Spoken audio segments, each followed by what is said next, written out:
ce rapport entre culture et spiritualité est sans doute ce qui me caractérise le mieux, avec cette idée d'un rayonnement, d'une présence, d'une parole chrétienne, protestante, dans l'espace public et en particulier dans sa sphère culturelle.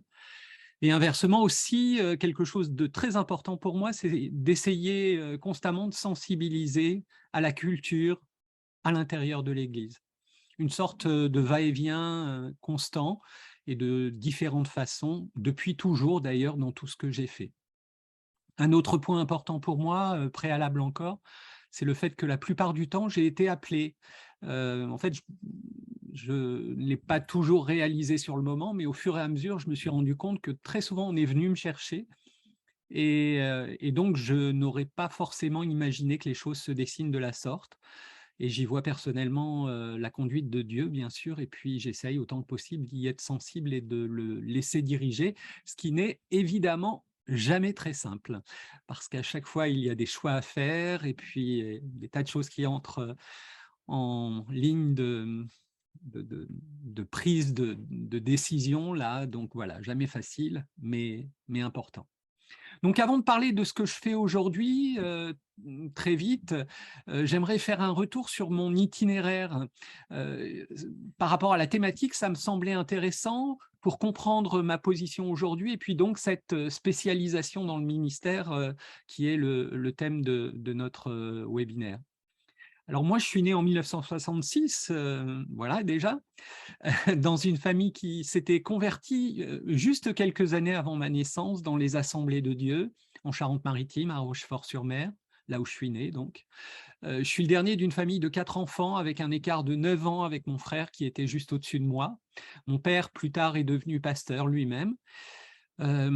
Très jeune, j'ai appris la musique, le piano tout d'abord et puis après au conservatoire la clarinette et puis, je suis passé par le biais d'un professeur particulier, qui m'a initié à cet instrument, au saxophone, qui est devenu mon instrument véritablement et puis plus tard, j'ai appris à jouer de la guitare, de la basse. En fait, tous les instruments qui pouvaient, m'aider en fonction des besoins dans l'église en particulier, là où je me trouvais. Et rapidement, je me suis aussi forcément intéressé à l'art plus largement, à la culture contemporaine. Après le lycée, en filière scientifique, j'ai carrément bifurqué pour faire une école de journalisme, animation, qui était spécialisée en radio et en télévision. Ça s'appelait la European Broadcasting School. On était dans le début des années 80 avec le développement des radios dites à l'époque libres. Et j'ai commencé, voilà, mes premiers pas en allant, aider à Europe 1 avec Yves Bigot qui était un de mes professeurs et puis voilà et cetera. Et toujours donc à côté la musique, le groupe Images, qui deviendra plus tard, Nouvelle Adresse et puis, quand le groupe Nouvelle Adresse s'arrête, je fonde le groupe Label 7 et plus tard ce sera Luc Hénade, plus orienté vers la louange et puis voilà et d'autres choses encore au niveau musique. En 1988, une date importante, c'est notre mariage avec Nadège, qui était elle aussi pleinement dans la même ligne que moi sur tous ces points. Nous quittons ensuite la région parisienne pour la Charente-Maritime, retour au pays.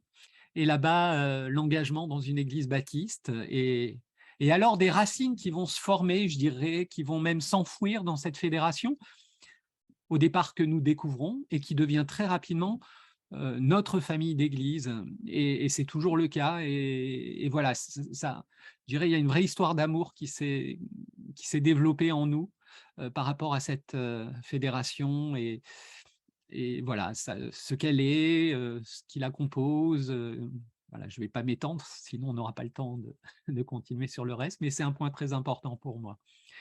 Et je vous le ferai, là très vite, car sinon ce serait beaucoup vraiment beaucoup trop long. Je crois que Dieu est venu je dirais même nous chercher, Nadège et moi, parce que je ne voulais pas du tout devenir pasteur, c'était très clair, et on en avait même parlé ensemble avec Nadège, alors qu'on était fiancés et Dieu est venu nous chercher. Voilà des événements qui se produisent, qui transforment nos cœurs. Alors un accompagnement de la fédération a été, là, et en 1996, j'ai pris la responsabilité pastorale de l'église de Royan, que nous venions tout juste d'implanter à partir d'un groupe de maisons qui a commencé à Rochefort à partir de l'église de La Rochelle. Et ce fut le début donc du ministère pastoral royan.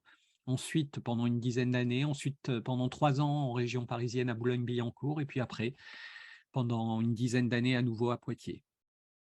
Mais toujours, et alors dans mes notes j'ai mis ça en gras, toujours en parallèle des engagements fédératifs et culturels.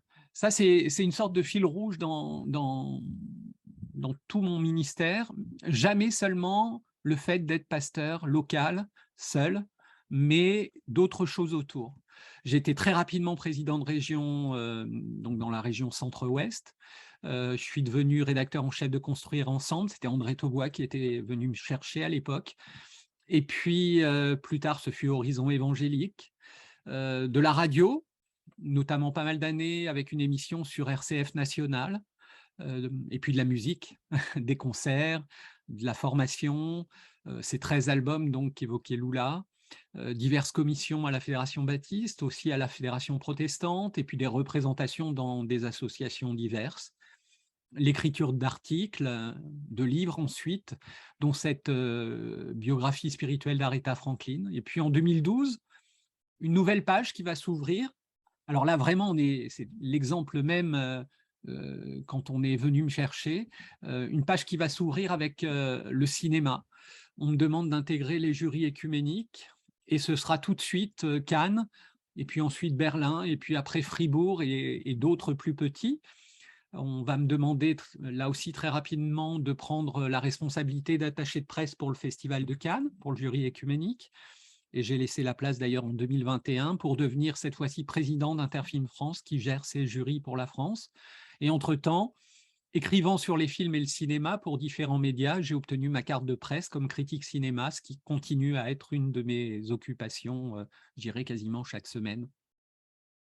Enfin, en juin 2020, la Fédération protestante m'a demandé si je voulais bien reprendre la responsabilité éditoriale et l'animation des émissions protestantes sur France Culture, avec en plus un mandat particulier qui était celui de faire évoluer ces rendez-vous du dimanche matin. Je vais vous en reparler rapidement juste après.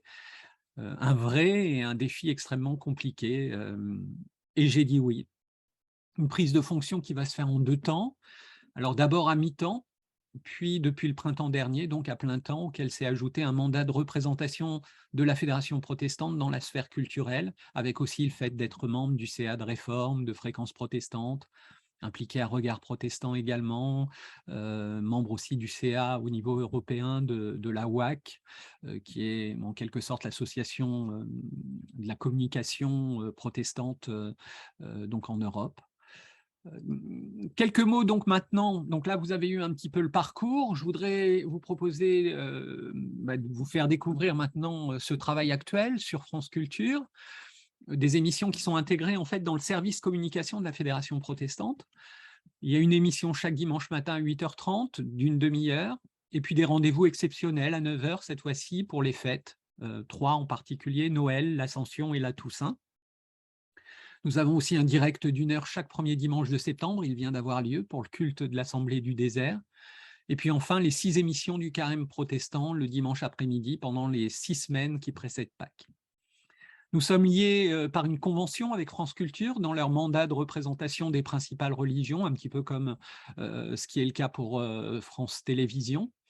Une convention qui, malgré tout, n'était plus signée depuis plusieurs années. Il y avait une simple tacite reconduction. Et la bonne nouvelle, c'est qu'avec la mise en place de la nouvelle formule, cette convention a pu être à nouveau signée avec de belles façons, avec des choses en plus tout à fait intéressantes. Et puis donc, cette nouvelle émission, qui s'est construite après 1 an de continuité tout d'abord, et puis de quelques tests pour essayer un petit peu de sentir les choses et de voir comment on pouvait faire bouger tout ça. Cette nouvelle émission pour faire passer donc le service protestant, qui était au tout début un culte radio et qui était devenu un temps de méditation biblique, mais dont l'audience ne cessait de baisser, à donc cette nouvelle émission Solae, le rendez-vous protestant.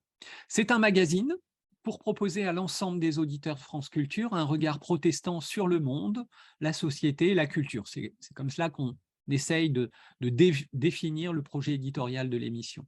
Avec chaque dimanche, un angle différent, biblique le premier dimanche, avec un ou une pasteur ou théologien, discussion autour d'un texte biblique ou d'une thématique, culturel le deuxième dimanche, plutôt sociétal le troisième, et généralement, le quatrième était prévu comme l'occasion de donner la parole à un protestant, d'entendre un témoignage de vie. Mais cette année, en fait, nous avons mis en place un partenariat avec l'Alliance biblique dans le cadre de la thématique de la Fédération protestante Osez lire la Bible ensemble, qui a permis de proposer donc ce quatrième dimanche des émissions visant à une vulgarisation de la Bible par des approches différentes. Dimanche prochain, par exemple, on parlera de traduction avec Roselyne Dupont-Roch, une dame extrêmement érudite. Je vous encourage à écouter.